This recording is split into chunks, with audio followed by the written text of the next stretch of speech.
হলেও আপনি নামাজটা পড়বেন। যদি সপ্তাহে সম্ভব না হয় তাহলে আপনি মাসে অন্তত একবার এই নামাজটা আদায় করবেন।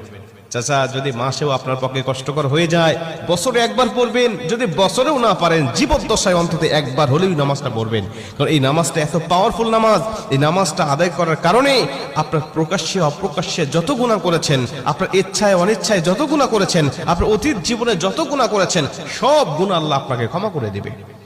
চাচা, এই নামাজটার নিয়মটা একটু ব্যতিক্রম। এই নামাজটাকে বলা হয় সালাতুত তাসবিহ।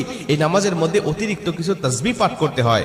সুবহানাল্লাহ, আলহামদুলিল্লাহ, লা ইলাহা ইল্লাল্লাহ, আল্লাহু আকবার। এই চারটা তাসবিহ একত্রিত করে সুবহানাল্লাহি ওয়াল হামদুলিল্লাহি ওয়া লা ইলাহা ইল্লাল্লাহু আল্লাহু আকবার, এই তাসবিহগুলো, এই বাক্যগুলো এখানে পাঠ করতে হয়। 4 রাকাত বিশিষ্ট এই নামাজ সালাতুত তাসবিহ 4 রাকাত পড়তে হয় এক নিয়তে।